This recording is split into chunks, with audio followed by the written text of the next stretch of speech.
Now students देखिए, जिस question की मैंने आपसे बात करी थी अभी डिसीजन लेने वाले की, उस क्वेश्चन को देखिए। कह रहा फॉर व्हाट वैल्यू ऑफ के, है ना, के की कौन सी वैल्यू के लिए दो इक्वेशन है आपके पास। फर्स्ट है ये देखो, के बाद कॉमा लगा है, यानी कि ये फर्स्ट इक्वेशन है आपकी, ये वाली आपकी फर्स्ट इक्वेशन है बच्चों, ये वाली। ठीक, क्या इक्वेशन है ध्यान से चेक करिए। 2x plus 3y, 2x+3y is equals to 4, ये इक्वेशन नंबर 1 है बच्चों। और इसी तरीके से जो इक्वेशन नंबर 2 है वो आपको साफ साफ यहाँ पर दिखाई पड़ रहा होगा स्टूडेंट्स, ये वाली है इक्वेशन नंबर 2 आपकी। ठीक, क्या लिखा हुआ है थोड़ा ध्यान देंगे। k+2, देखिए k+2 है ना, into x plus 6y is equals to 3k+2। ठीक है स्टूडेंट्स, यहाँ ना ब्रैकेट लगा लो आप। ठीक, अब उसने बोला कि k की कौन सी वैल्यू के लिए the system have infinitely many solutions. अच्छा ठीक है, system have infinitely many solutions. Okay students, तो system have infinitely many solutions इसने पूछा है। नहीं, गलत क्वेश्चन मैंने ले लिया बच्चों, गलत क्वेश्चन ले लिया है मैंने, मैं जो दिखाना चाहता था वो वाला नहीं है। चलो अब ले लिया है तो सॉल्व भी कर लो। क्या ये एनसीईआरटी का क्वेश्चन तो नहीं है कहीं? तो स्टूडेंट्स देखिए, फर्स्ट इक्वेशन है आपके पास 2x+3y is equals to 4 and k+2 in the bracket, k+2 in the bracket into x plus 6y is equals to 3k+2। ठीक है ना।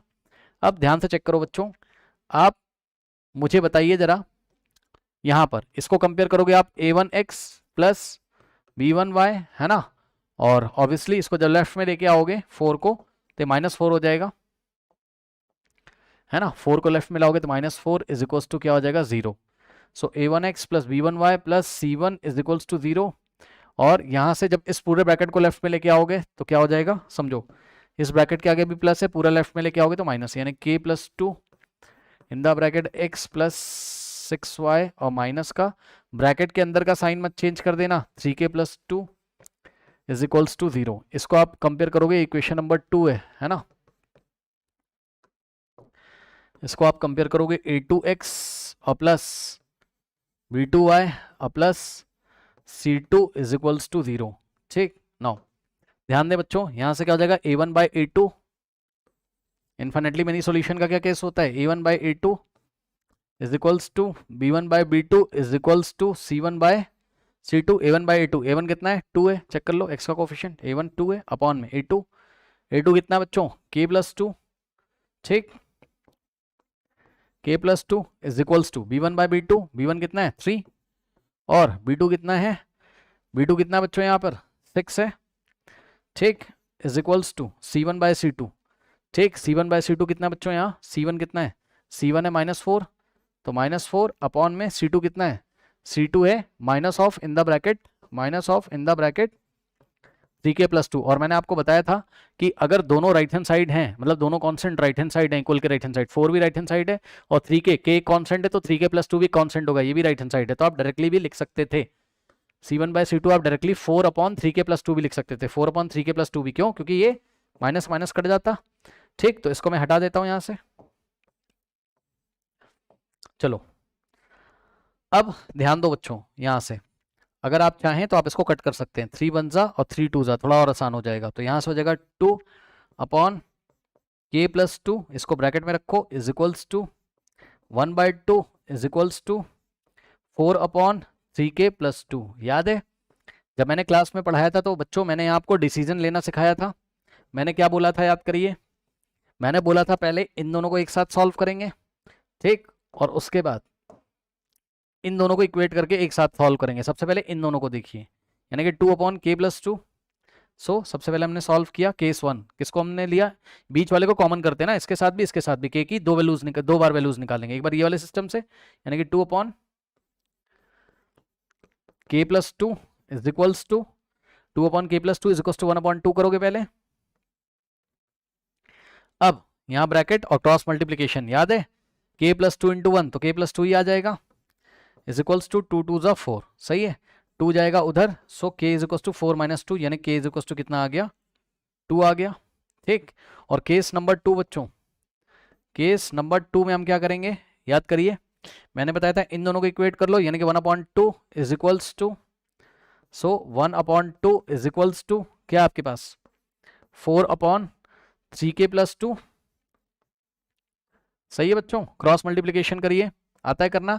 1 इस ब्रैकेट में मल्टीप्लाई करेगा तो इतना ही आएगा, यानी कि 1 इंटू 3k प्लस 2 कितना हो जाएगा 3k प्लस 2, ठीक, इज इक्वल्स टू 4 2 हो जाएगा 8, ठीक। अब 3k प्लस 2 ऐसे ही रहेगा is equals to 8। Okay, now अब हम क्या करेंगे, ये वाला 2 इधर जाएगा तो यहां से आएगा 3k is equals to 8 minus 2 6, और 3 जाके उधर डिवाइड लगाएगा, सो k इज इक्वल्स टू 6/3, यानी कि k इज इक्वल्स टू कितना आ जाएगा 2 आ जाएगा। तो इस तरीके से तो k की वैल्यू कितनी आ गई 2 आ गई, और यहां से भी k की वैल्यू कितनी आ गई 2 आ गई, ठीक है ना। दोनों जगह से बच्चों k की वैल्यू कितनी आ रही है 2 आ रही है, ठीक है स्टूडेंट्स। और मैंने आपको बताया था क्या कि केस 1 और केस 2 दोनों जगह में जो कॉमन k की वैल्यू होती है वो वाली लेते हैं। ये तो बड़ा मजा आ गया है, तो कोई दिक्कत ही नहीं है, k की वैल्यू वहां भी 2 है और k की वैल्यू यहां भी 2 है, ठीक। तो हमारा आंसर क्या होगा k इज इक्वल टू 2 ही हो जाएगा। लेकिन मान लो थोड़ी देर के लिए, मान लो मैं कलर चेंज करके लिख रहा हूं, यहां से k की, मान लो यहाँ k में क्वाड्रेटिक इक्वेशन बन गया होता, लीनियर नहीं बनता, k में क्वाड्रेटिक बनता और यहां से k की 2 वैल्यू आती +-2, यानी कि ऐसा कुछ आता, ऐसा कुछ आता। अरे भाई मान लो थोड़ी देर के लिए, मान लो यहां आता k², 1 सेकेंड,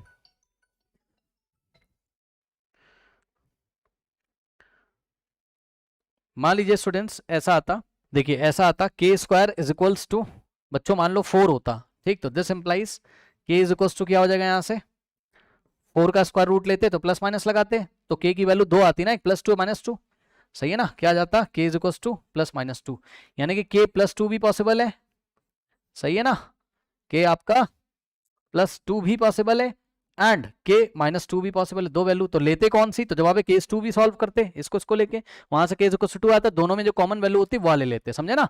k बराबर 2 वहां भी, यहाँ भी, तो +2 सेलेक्ट कर लेते। आया कि नहीं आया बताइए, आया कि नहीं आया। ये तो अभी हमारी किस्मत थी कि k की दोनों वैल्यू सेम आ रही हैं, क्यों, क्योंकि फर्स्ट केस में भी k में लीनियर इक्वेशन बन रहा है, k की पावर 1 है, चेक कर लो, तो k की एक ही वैल्यू आएगी, क्वाड्रेटिक होता तो k की 2 वैल्यू आती, k की पावर 2 होती तो 2 वैल्यू आती। यहाँ पे भी k में लीनियर इक्वेशन है, k की पावर 1 है तो k की एक ही वैल्यू आ रही। तो ये हमारी किस्मत थी कि दोनों सेम ही आ रहा है, ठीक है स्टूडेंट्स। और आप इसको सेलेक्ट कर लीजिए, क्या दिक्कत है, ठीक है स्टूडेंट्स। तो आप क्या लिखोगे इसका आंसर बेटा, एग्जाम में क्वेश्चन है, so it will have the infinitely many solution for k is equal to 2, ठीक है स्टूडेंट्स, कर लीजिए। अब ऐसा ही मैं आपको सिमिलर क्वेश्चन दिखाता हूँ अभी, ठीक है, जिसका डिस्कशन मैं कह रहा था कि अभी आपके साथ मैं क्लास में करता हूँ, दिखाता हूँ मैं आपको, ठीक।